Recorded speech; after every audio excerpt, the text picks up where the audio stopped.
welcome back to the Rugby Connection podcast, the only fan-run podcast in the world that has all the ins and outs from the beautiful sport of rugby. Well, we have semi-finals from both Southern Hemisphere and Northern Hemisphere this week. Did not disappoint, so I had two helpers this week. Cam, back for the second week in a row because he likes being home now. And after a busy week at work, he's back with us again. Andy, welcome back, mate. How we doing, boys? I'm all good, yeah. Busy weekend of rugby, Cam. Yeah, what was that? Busy weekend of rugby. I'm feeling pretty good. Yeah, I think you're yeah, probably really feeling better than I am. Yeah. We'll get into that one, but we're going to start with the pure Southern Hemisphere competition because Super Rugby semi-finals and first game, Blues advanced 34-20 against the Brumbies. We kind of expected it. Brumbies were quite poor in that first half. Yes, very much. But second game, did not expect that game going that way. Chiefs pulling off a big win against the Hurricanes in Wellington, 30 points to 19. Chiefs hope to get one step further than they did last year. Very interesting points from both games. Blues, Hoskins Tutu. Oh, what a player. He is pushing, he might be pushing Ardy Savea to move position. Oof. But that's the thing with the versatility of Ardy Savea. You know he can play on the side of the back row as well. There is space for a player like Hoskins Tutu to come into that All Blacks pack and add his talents. And I wouldn't put it past Razor for thinking about doing a bit of a reshuffle, keeping those experienced players, and then adding some of the talent that have sort of come out sort of swinging in this season of Super Rugby. Yeah, I agree. Can you imagine the firepower with RD at 7, Hoskins Tutu at 8, and Finau at 6? That's massive back row. Is that the back row you're going for? That's huge. See, I think that's a brilliant solution because I think ever since sort of the 2015 era, the Richie McCaw and Kieran Reid sort of back row, the All Blacks pack has always been lacking the power. They've always had the flair, but they've been lacking that sort of grunt force. And bringing players like that into sort of brings the best of both worlds because they can add that sort of power to the pack. They can add their weight behind the scrum, and they're also brilliant ball playing forwards. So it'll be interesting to see what the All Blacks can bring. See, I've got my back row locked in, and I don't know if Razor would do it, but I'd like to see it, especially at least once in the England series. I'd have Ardy at 6, Dalton Papali'i in the 7. You start Hoskins to 8, and we will get into it more, but in the 20 jersey, Wallace Satiti of the Chiefs. It's not bad. It's ridiculous. Did you see his stats from the semi-final? I haven't seen them, no. What back rower makes 150 metres? Disgusting. That is wild. 21 years old, 4 defenders beaten, 150 metres made, 15 carries. But that's a real head scratcher, isn't it? Because when you've got, especially through this season of Super Rugby, I feel like the most prominent players have been playing in that back row throughout the Australian and the New Zealand franchises. And it's going to be a real head scratcher for Razor when it comes to selecting a back three, because he's got so many options, and he's also got to think about the experienced players who are already settled in the All Blacks on top of that. It's fair. Does Damien McKenzie start at 10? Yes. I would say so, especially after the performance he had on the weekend. I think it's hard to look past Damien McKenzie for 10 because he was instrumental in that Chiefs performance. Without Damien McKenzie, I don't think the Chiefs win that semi-final, and they definitely don't win it as well as they did. Sticking with the Chiefs, though, where does Imoni Narawa fit into the All Blacks setup? Because, again, you're on about the back row depth. The back three depth's stupid as well. You've got Caleb Clark pushing. You've got Mark Talea just doing Mark Talea things. You've got Nanai Saturo. You've got Imoni Narawa. You've got Kini Naholo at the Hurricanes. It's so daft. And then you could still bring in some boys from elsewhere. I don't know if the rules have been greenlit or not yet, but it's But just... that's what I love about this period in sort of world rugby, where you've come fresh off of a 4-year cycle, and the first year you start seeing all this young talent come through, and then you fast forward 4 years, and a lot of these players very well could be household names, but it is really a roulette of which ones are going to break through into the international setup. Because honestly, you could make an All Blacks A, B, and C team, making them all very competitive teams, and you probably wouldn't be able to pick which one would beat the other. Yeah, I agree with that. You can even justify, like, this is the C All Blacks. Is it? This is the C team that are going to run out in the World Cup, and they win it. It's a beautiful problem for coaches, but it's also a massive head scratcher, because they do have to have that balance of consistency and rotation. But that's the beauty of starting fresh. That's the thing. If you're the All Blacks coach, they don't give you free games to try people out. Like, you got to win every game. Like, exactly. You've got to bed new players, and you still have to win every time. So, yeah, I mean, like you say, it's a nice problem to have, but I don't think I'd want that job. Scratcher. Yeah, I wouldn't like the job. I wouldn't like it. It has to be All Blacks, Springboks, Ireland, and probably England must be the toughest jobs selection-wise, week in, week out. Because one dropped player, even if you what we said, if you read out the team and say it's like Shannon Frizzell, Dalton Babaliti, RJ Savea, and there's no Hoskins Tutu, there will be somebody what does Hoskins got to do? And I'm not be RJ Savea, not being the same as RJ Savea, basically. You're never going to win as a coach, are you? You're never going to win with selection. You're never going to please anyone, but that is... Cam, you never win as a content creator, let alone a head coach. My God. Yeah, that's true. You get people moaning about stuff all the time. But anyway, let's predict it, because it is one of the first games on the mad Saturday coming. We have got the Blues versus the Chiefs at Eden Park. I mean, we all know Razor's going to be there just writing out his team sheet. He's gonna be there in the stands with his notepad and pen. He's definitely going to be picking up a few players, putting them in some team sheets, having a play about.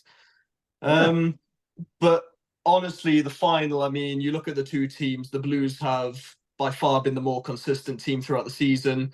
I'd say this has probably been the Blues' best season for a long time running, especially with the downfall of the Crusaders. But the Chiefs, especially after that performance, although they've had a bit of a rocky season and they maybe haven't hit the stride every single game, they look dangerous. And when they can fire, they can fire. So it'll be an exciting final. But personally, just because of home advantage, because we know how much that weighs into it, and because of their consistency this season, I am going to edge it to the Blues, but not by much. Fair enough. Yeah, I think I agree with everything you just said, to be fair. But I thought the Canes were going to go and win it. I thought they looked really, really good this year. And the fact that the Chiefs have beaten them just puts that little bit of doubt in your mind, where you're like, well, exactly. They went away to the Hurricanes and they won. So could they do it again? But winning 2 away games on the spin like that against 2 really good teams is so difficult. So yeah, I reckon the Blues. But if the Chiefs managed to do it, I wouldn't be blown away surprised. I'd be like, well, it would be redemption. It would be redemption for them, wouldn't it be, for last year's final? They're going to have that burning in them, and a lot of these players are going to be having that sort of chip on their shoulder. Yeah. Plus, how poetic would it be? Clock's red, there's one score in it, and you see the big smile on the screen, and he knocks smile of Mackenzie. I love that so much. It's like one of my favorite quirks of any player ever to play the game. It's so weird the way he does it. But Damien McKenzie's smile could become just as influential as the haka when it comes to psyching out opponents. Oh my. Mate, if a murderer crept into your house and went to murder you while you were asleep and you woke up and that was the last thing you saw, it would be perfectly fitting for that moment. He looks like an absolute psycho. Perfect end to a movie. I'm pretty sure there is a movie called Smile, is there not? Is that not the whole concept? Featuring Damien McKenzie? It should have. Give him his royalties. But over to, I'll still call it the Northern Hemisphere. There was a Southern Hemisphere game, but it's a Northern Hemisphere. It's the United Rugby Championship, Murray. United, we're getting there. It was good, though. It did not disappoint. Hell of a semi-final weekend. I feel torn because we have got a South African wearing a Bulls jersey, and we all know that they're the proud Leinsterman. But I'm gonna play it level. I'm gonna behave myself. Ignore the Ireland top I've got on. This was a Father's Day gift. That's all. Bulls getting the job done against Leinster again. 25 points to 20. That's such a good game, though. I'm not gonna lie. I really loved it. Sergel Pettersson's second try, especially. Oh, he did not knock that on. I'll never know. But it was all from Cameron Hanekom. I know he's still very young, but how good though? Game I've seen him play ever, probably. But do you know what I think sort of sums up that game for me? From Leinster's perspective, I think it was just never being able to hit stride and never really being able to get any change from that Bulls defense. Obviously they capitalized on the yellow card, but the Bulls hitting back as well. I just think everything Leinster threw at the Bulls managed to throw back sort of twice as much. And from the Bulls' perspective, I think the Bulls have been a team who have been guilty of shipping points in the last 20 minutes. And if this was the game to remedy that, they definitely did. The second half defense was resilient. So yeah, I know it's a head scratcher because Leinster's team sheet was absolutely stacked. And I won't lie, a lot of the players in that Leinster team did perform well. I thought James Lowe had a pretty terrific performance for what it's worth. But they just couldn't get their change in that game. We'll pass it on to the Leinster, man. Yeah. Well, I mean, I think the first thing is it was a one-score game, but it shouldn't have been. The Bulls were a lot better than the scoreline suggested. I think Leinster did well to hang in there. You can never question the commitment or the effort levels, but I mean, they just had a job done on them. They got exposed. The attack was one-dimensional. I think you don't like singling people out, but Ross Byrne does not carry the ball to the line the way Johnny Sexton used to, or even the way Jack Crowley does. And that, for the way we play, is a problem because you just end up. I heard, that guy Egg Chasers on YouTube. He went to, I think it was the Northampton game, he said someone described the way Leinster attack as high tariff shite, which is just the perfect description for it because there's a lot going on, but you don't really go anywhere. And I think that the root of that is you're just not getting close enough to the line from the first play, so defenses can just drift and nobody worries about any of the dummy runners or anything like that because everybody knows what you're going to do. And then the defense got exposed as being completely one-dimensional because the Bulls literally just cross-kicked again and again and again, and it did not get less effective. There was a 10-minute period where the accuracy of the kicks dropped off. But other than that, we really got exposed on the wings.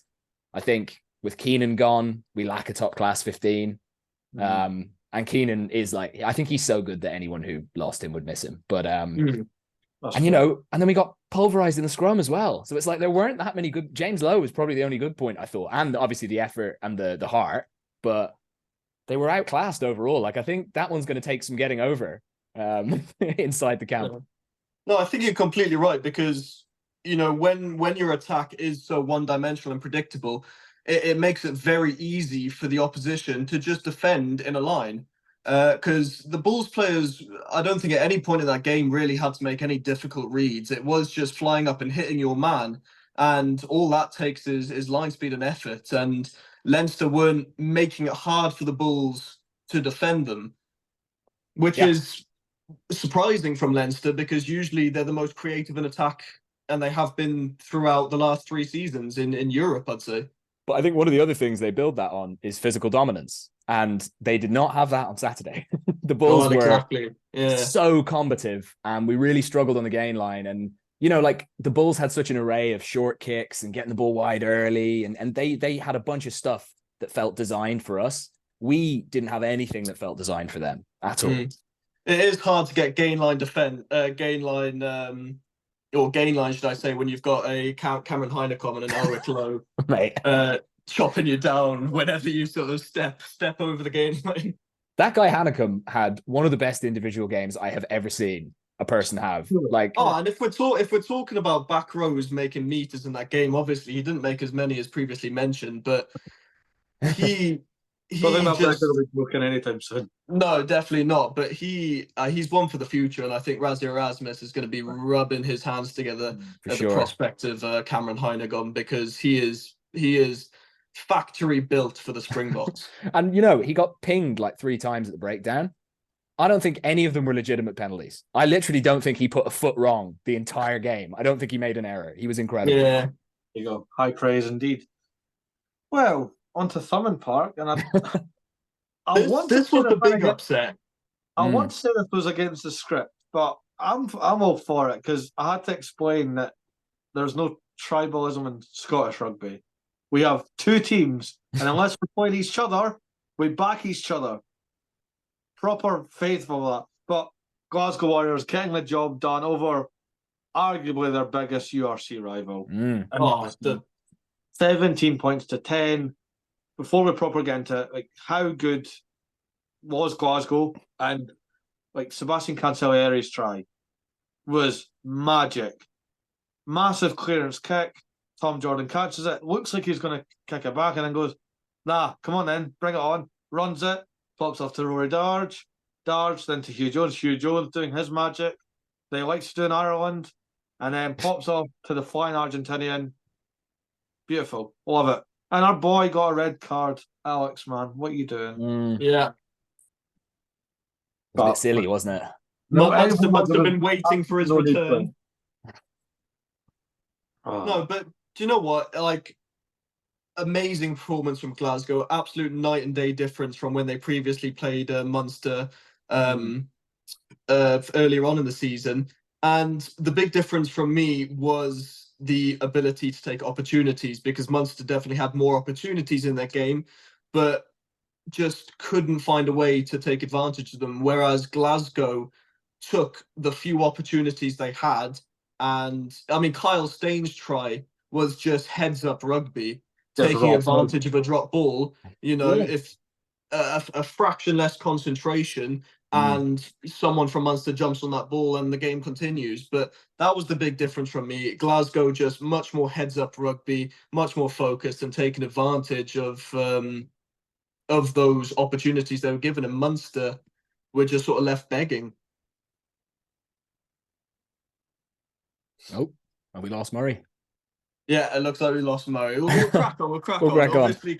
Obviously, you know, you're a Leinster supporter, but what obviously you were. I'm assuming you were hoping for that All Irish final. Oh yeah, like I'll always support the other provinces late in anything. You know, I mean, because you know what it is? Munster at the end of the season are always so dangerous, and especially, you know, they're the only team to go to South Africa to pick up both wins. They've been looking like the most well-structured team in the URC, especially in these closing rounds. How do you go from looking that dangerous to losing a game that you really should be winning in your home ground? I felt like, again, Glasgow got their preparation spot on, right? Like, they sort of, and so much of it comes down to fine margins on the day. But like you say, Munster weren't sharp enough to take opportunities. And they Glasgow's game plan almost turned Munster's strength into a weakness. Like, Munster's strength is the ability to just go phase after phase after phase, and use that possession to put pressure on you and squeeze you into your areas of the field. And that definitely doesn't work if you keep turning them over every time they get down there. No, 100%. And yeah, they were just so good at the breakdown. They were like, Munster didn't look particularly creative in attack. I thought they rarely stressed the Glasgow defense, except probably for the try and maybe a couple moments at the end of the first half. But it's a difficult one, you know, like, you wonder, there are times where like that, because I've seen it happen with Leinster too. There are times where that possession style works against you, because you have to go through so many phases to get not that much in return, and you kind of knacker yourself out. I think that happened in both games on Saturday, to be fair. It did, absolutely. Sort of, I think we went through like a 15 phase of possession for Leinster where they were trying to get over the 22, and they maybe once got over by about a meter and just got pushed back. Yeah, ended up losing like 60 meters off a big tackle. Well, yeah, exactly. Yeah.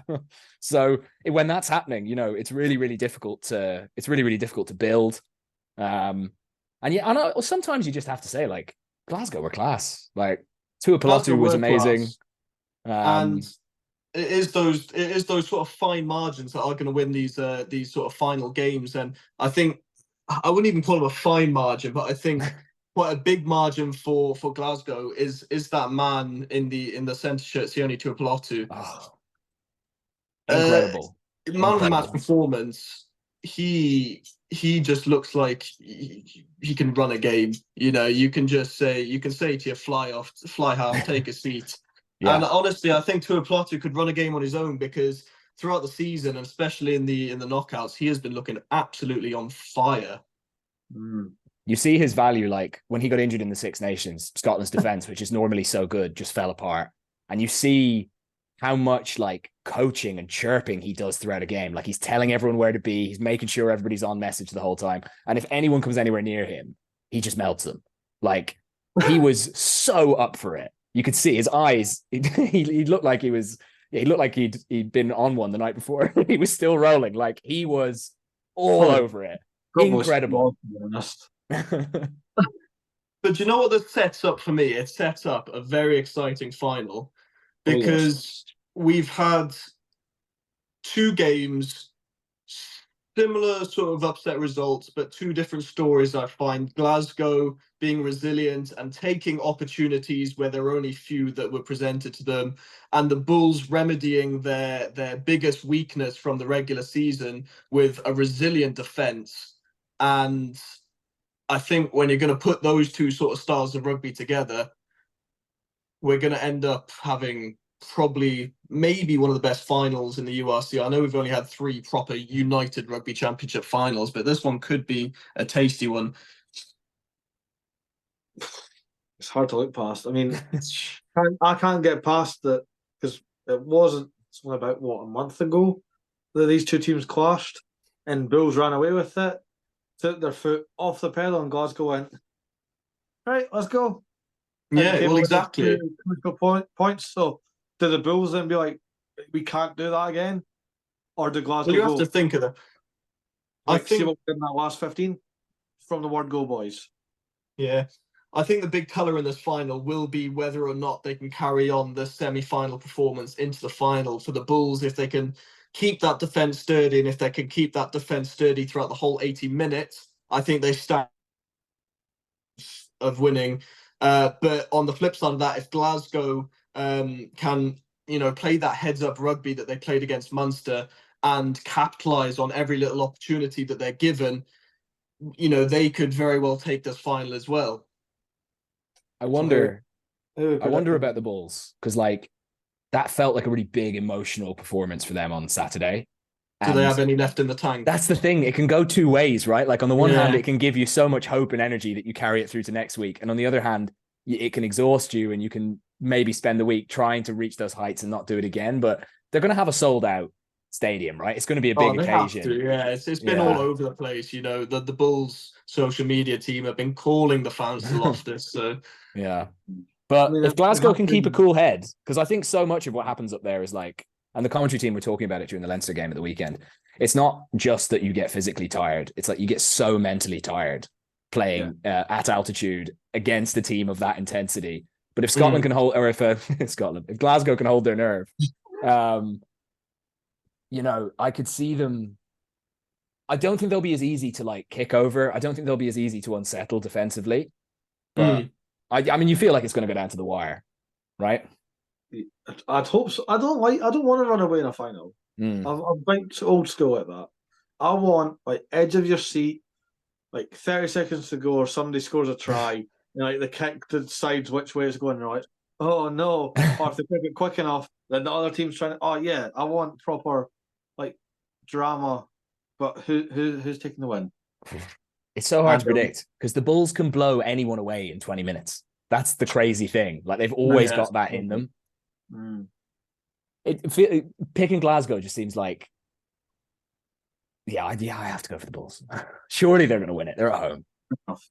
Yeah, you'd have to pick the Bulls, and I think, I just think obviously there were selection issues with players out injury, but after that performance in the semi-final, I think the team that played the semi-final could do the job in the final.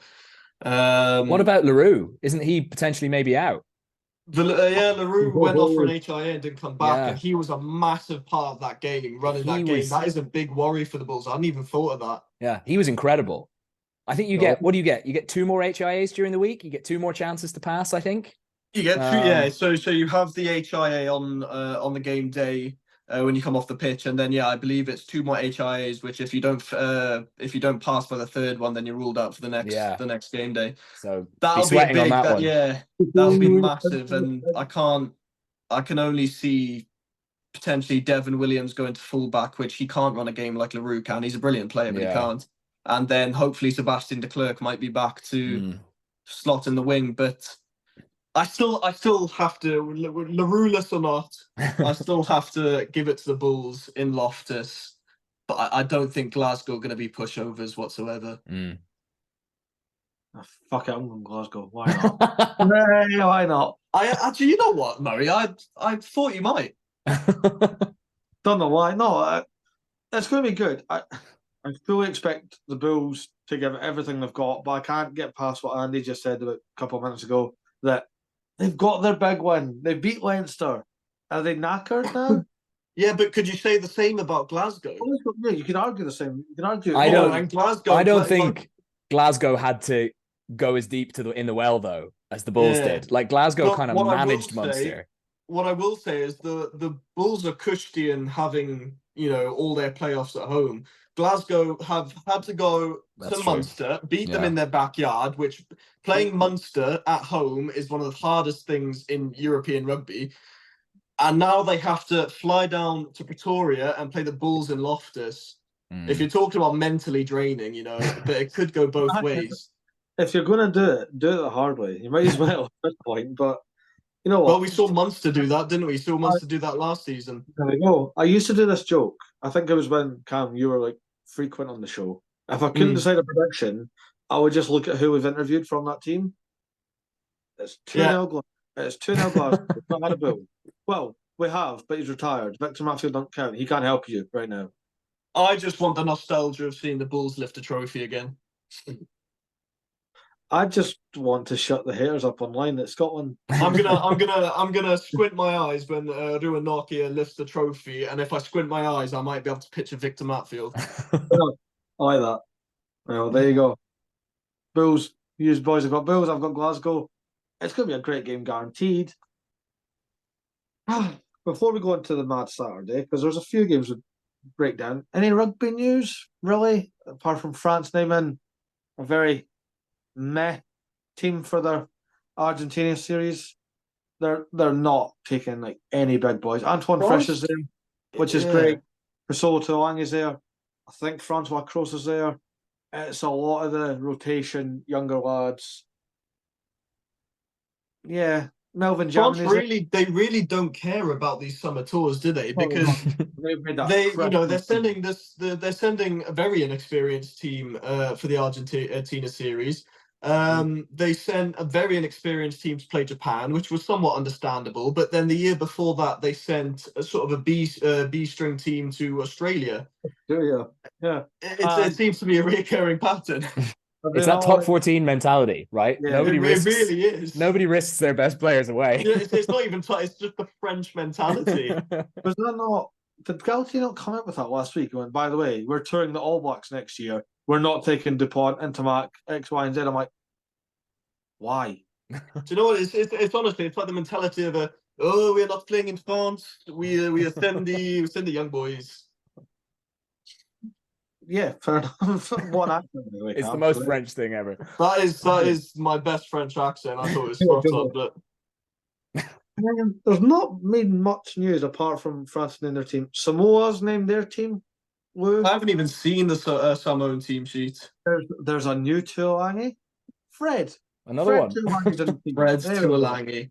Honestly, I think I'm going to be 90 years old on my deathbed, and someone's going to name a Tuolangi in their team sheet. Yeah, probably. Manu's got kids. I think Henry's got more kids. Alessandro's got boys. Yeah, there's not going to be a day in my life where I'm not going to say, oh, for fuck's sakes, they've got a Tuolangi. They're just everywhere. But Italy named their team, which was very strong. Canone brothers, the Garbisi brothers, our friend Seb Negri, Lewis Liner's in the mix, Ange Capozzo's back. Matt Gallagher's in the team, the fullback from Bath. That's an interesting one. Dad was an All Black in 1987 World Cup. Mum's side is Italian. His middle name is very Italian. Apparently, he's just not English at all. Like when you look at ancestry, there's apart from him residency, there's not much English about him. So yeah, I love that though. I just love the Italian mentality to captain players. They're just they're looking through the ancestral tree. Yeah, Italian, come here. It's like Scotland doing it for the most part. Your granddad. No, you don't. You just come to Scotland, live here for 5 years, and we'll pick you in our national team. On all the talent we don't. On your bunch of talent we do, yeah. But for other countries that we poach from, it's like, oh, your granddad was from Dundee. Come here, you. Yeah, it works. It's just how it works. Scottish coaches just browsing through the England under-20s team sheet. I made that joke, I think, a year ago, because Scotland under-20s were doing really bad, which isn't new. They're is it not worrying? I was like, no, because whoever's in the England under-20s team will play for Scotland. Yep. On the under-20s. Say that? Someone sent me a great trivia question on TikTok the other day. So, which do you think are the top 3 teams in terms of taking players from the 20s into senior squads? I think it's in the last 5 seasons. So from Ireland under-20s to the national team of Ireland. Is that what you mean? So top 3 countries to have the most graduate from the world's under-20s to senior test level teams in the men's game in the last 15 years. Top 3 countries. All Blacks. No. South Africa. No. You just shit at this as well. Oh, I got 0. I got 0, by the way. Scotland. Scotland, yes. Scotland are the 3rd ranked with 78. France. What was that? France. Yes, they're 2nd with 83. It's not England. It's not England. Wales. It's not Wales. No, it's not Wales. Italy. Is Italy? It's not Italy. Fuck. No. They do just because they're doing really well now. Is it Japan? It's not Japan. Fiji. It's a tier 1 nation. Australia? No, they are 4th. Is it Ireland? Is it Ireland? It's not Ireland. Argentina. There you go. Yes, there we go. Yeah. Argentina. The Pumas have blooded 85 players from the under-20s. Yeah. I know why we haven't blooded any of our under-20s players, because they're all playing for Scotland. Don't hit the point or hit the game. Anyway. Just thank you, YTech10, for that, by the way, to credit the guy who sent me the trivia. That's interesting. Great piece of trivia. That there, saying that we're 3rd, tells you that we don't poach a lot of talent as it's made out. Well, you do. Because you're not taking them from your under-20s, you're taking them from everyone else's. We're not taking them from our under-20s. It didn't specify Scotland under-20s. The under-20s is a weird setup because, see, at high school level, Scotland is fantastic. But see that gap between, when you're 16 to professional, for shit. Because there's no setup, there's no academy. It's because they all discover beer. We discovered that 12. Yeah. Scotland start early. We start early. But it's there's no set. There is an Edinburgh Academy. I've never seen anyone play for Edinburgh Academy. There's these players they're in the pro academy. They're on loan to Doncaster for 3 years, right? And what good's that to anyone? Yeah. Glasgow Academy. So when Scotland named their under-20 squad, you'd get in brackets the clubs that they play for. I think 6 of them was in Edinburgh, 11 was at Glasgow. So where's the other 20 odd players coming from? It's grassroots. There's 1 or 2 that's over in France because mum and dad earn stupid money. But most of them are just doing really well at a national team and then can't. That's too big a gap. Yeah.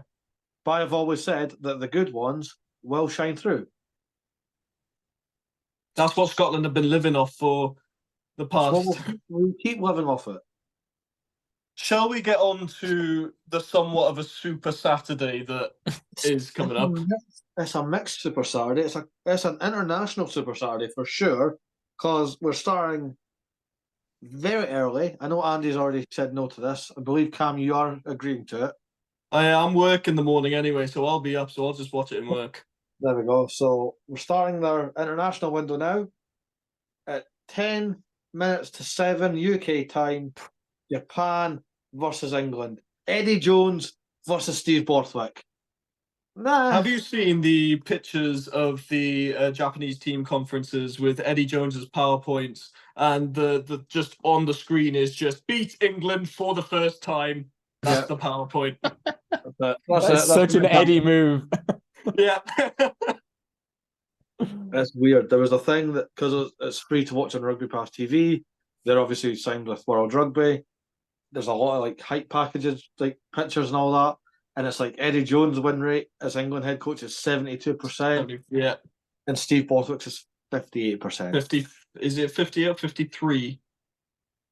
I might have given more credit, but yeah. I think Eddie Jones was like 73 to 75, and then Steve Borthwick's like 53%.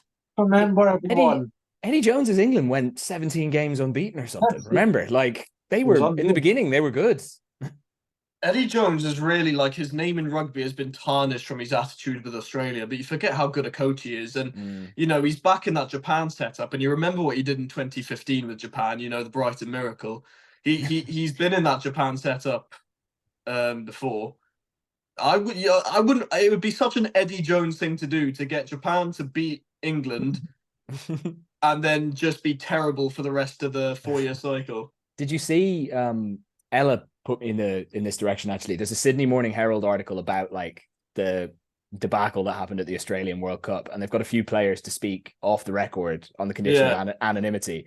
And apparently they were doing team meetings, and he was literally being like, yeah, we're not going to play any structure, like we're just going to go out there and play. Like there was no detailed preparation, there was no, and like, you know, everyone else has been planning for the World Cup for like 9 months, trying to work out exactly how they're going to play and surprise everyone. I thought that was incredible. I couldn't believe it. Baffling because of I don't know what was going on with Eddie. Have you seen the clip? I don't think it's available in the UK yet. I could be wrong, but like the documentary about the Wallabies at the World Cup. I've heard about it, yeah. And I think I can't remember if it was the Rugby Championship or the World Cup, but they opted to kick for the goal, and the water boy that holds kicking, he's just sitting there, side of the pitch, not a clue in the world, and you can see Eddie like, "You're the fucking pee on the pitch." Shouting down this microphone. I'm like, oh my god. But I don't know. This game just feels like it feels like an opportunity for Borthwick to blood players, doesn't it? Yeah. Oh, speaking of that, because we all do our own predicted 15s. I send it to Andy. I get the green. I always like feedback before I post stuff on my. I sent it after the official England squad got announced that me and Cam spoke about last week. I did my predicted team to take on Japan, and it's like Finn Baxter would start. You'd get the Curry brothers starting in the back row. Ben Spencer would probably start over Alex Mitchell. Finn Smith could start X, Y, and Z. And everyone's like, oh, that's such a shit team. That would get beat by Japan. I'm like, these players will not play against the All Blacks. Get a grip. Yeah. I think, by the way, that team I think would be competitive against Japan. I think so. You could read it out if you've still got the rest of it. I've just found it. So it's Baxter, Dan, Stewart, Coles and Ewells in the second row, the two Currys and Don Brandt at 8, then Spencer, Finn Smith, Dingwall, Northmore, Slight, Home, Roebuck, Carpenter. Like, I think that would be pretty competitive. Yeah. If you scroll back not long ago, England's A team absolutely hammered home Portugal. So these players are very capable, and I say to Steve Borthwick, just make it like a Premiership All-Stars team to send to Japan, because why not? The one thing I think will be different is I don't think Finn Smith will start because he played in the Prem final not that long ago. I think Marcus Smith will probably start. Fair.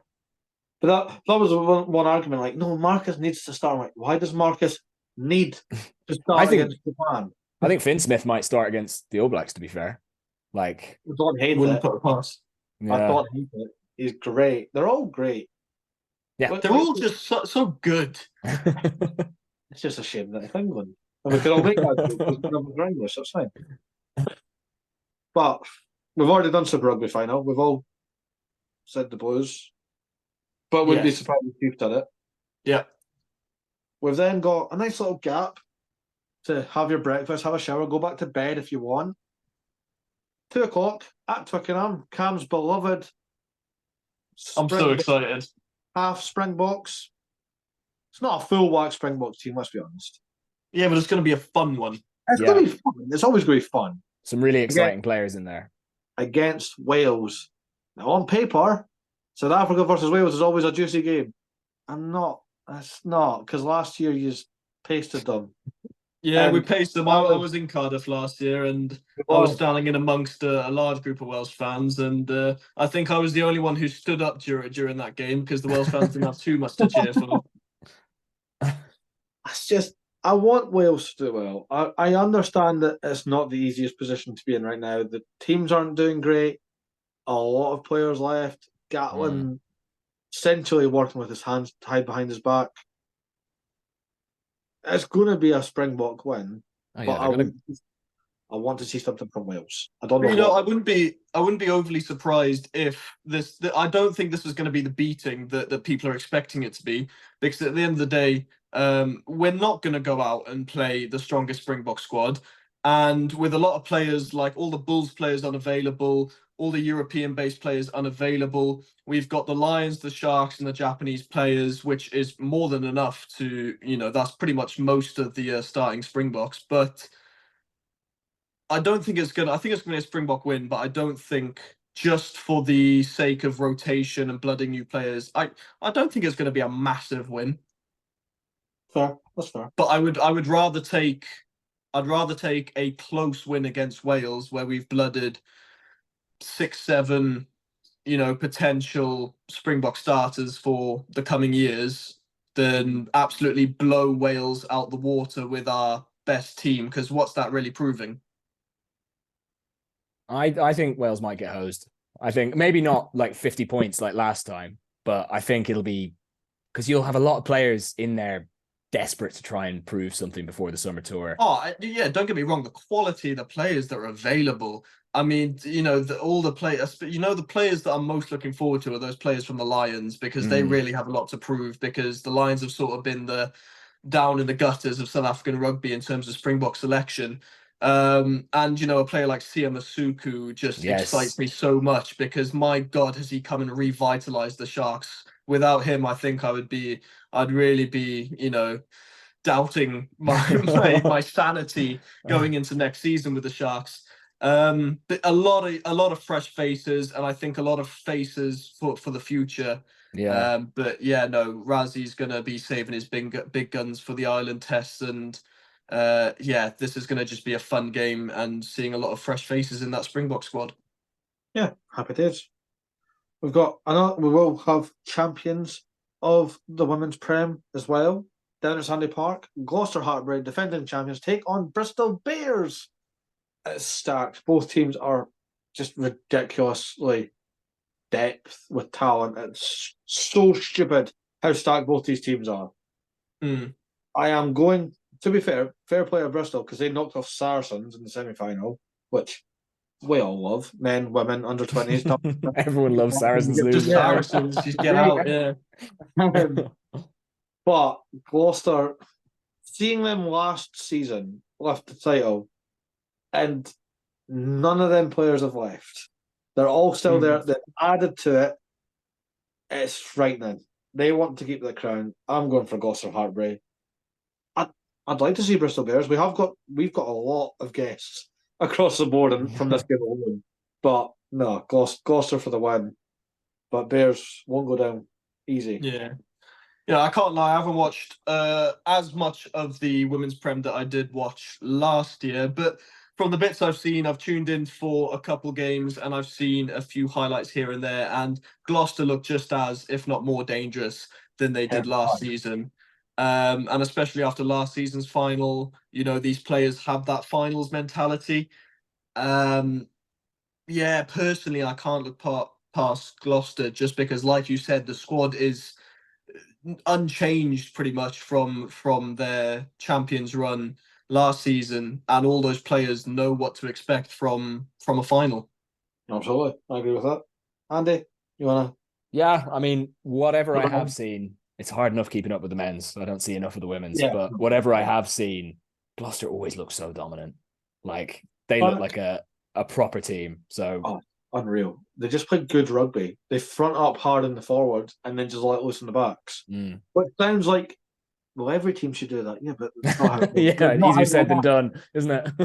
One thing you are guaranteed to get from a women's Prem game is just fun, all-out running rugby, because that is sort of the standout between the two, the men's Prem and the women's Prem. Is the women's Prem is a lot more just helter-skelter running rugby, and with a team like Gloucester going against a team like Bristol, both very stacked teams, both very electric teams, it's gonna be a try-scoring final.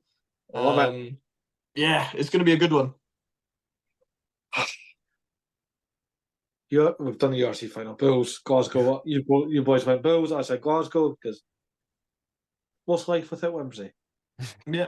We're back at Twickenham though, and you were speaking about free-flowing, loose rugby.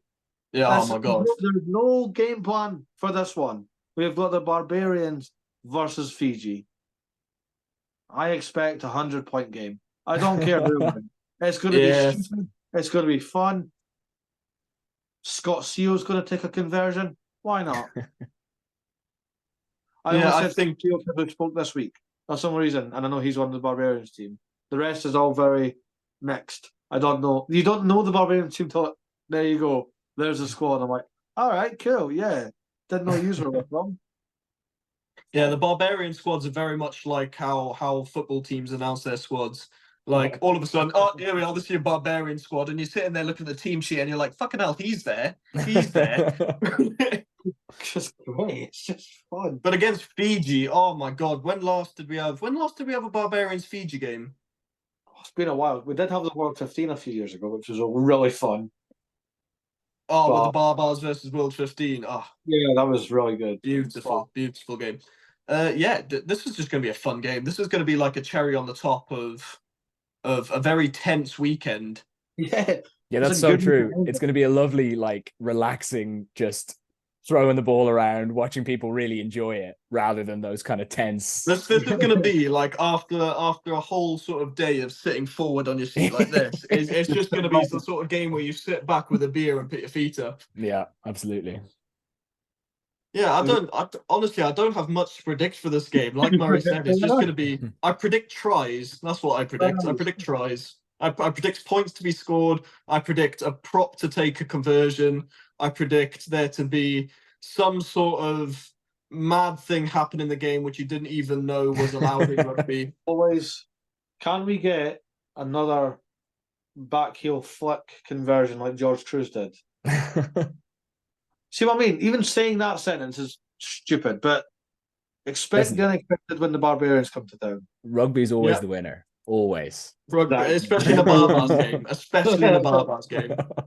Speaking of Fiji, I forgot to mention this in the news. So we've ruined it, boys. The Northern Hemisphere and the Big 15 sides have ruined it for everyone because Ireland brought back Hugo Keenan to the sevens. Australia went, yeah, cool. We'll have Wallaby legend Michael Hooper. France went, we'll have the best player on the planet, Antoine Dupont. What did Fiji do? They brought back Celestino Ravaltamada, Lasofa Massey, and Ratiki. They just went, you boys come back for the Olympics. I'm like, well done. You've woken up the beast because we're all worried about under-20s feeding system for most Tier 1 nations. What's Fiji's feeder? The sevens. You've pissed them off. You've all said that you're going to win gold, and they went, no, you're not. We're probably been poking the bear, haven't it? It's just, when it comes to Olympics and Olympic sevens, and you think about Fiji, everyone's just been poking the sleeping giant, haven't they? Just, we're going to win the gold, and they go, yeah, sure. And then they kept saying it, and they're like, actually, no, you're not. Let's just recall all of the best players to ever play for the sevens. I'm pretty sure, like the king of Fijian sevens returned like a month ago in Jerry Tuai. So yeah, Yeah, well done. This is what you get for being greedy. All the teams that didn't do well in the World Cup and went, we're going to win the Olympic gold. We're going to take our best 15 players with it. And you've woken up the beast. And you've pissed off Fiji of all the sevens teams to piss off. Listen, at least we get to watch it. I mean, Yeah, That's true. it's been fun. It's been great. It's been a lot of excitement. But just of all the countries to wind up when it comes to sevens, you went for Fiji. It's like going for peak All Blacks, going like, we're going to put 50 on you. No, you're not. But yeah, that's everything in the rugby world. That's the rugby. Next week, champions will be crowned. There'll probably be some controversy on Saturday. We might miss it because there might be something stupid in the England-Japan game, but it's too early to tell over here. But it's going to be great. We are planning interviews. Somebody has agreed. A few people have agreed. It's just, again, players are busy. We're busy. Dates and times don't always seem to link up, but when they do, you'll be the first to hear about it. Cam, it's always a joy having you on. Andy, Thank you. knowledge is second to none, and it's great insight. As always, pleasure, lads. Yeah, Rugby Connection podcast. We're on YouTube, Spotify, Instagram, TikTok. I'll say LinkedIn because me and Andy are on it, so majority vote Cam. I'm sorry. Speaking of TikTok, we're all on TikTok individually. If you like what Cam does, follow him at Camel Safa. If you like what Andy does, if you don't, what the fuck is wrong with you? He's got over 50,000 followers for a reason, at Rugby Nos. And if you like what I do, what's Rugby HQ? Give us a follow, because we really appreciate it. And until next week, we'll see you later. Have a good one.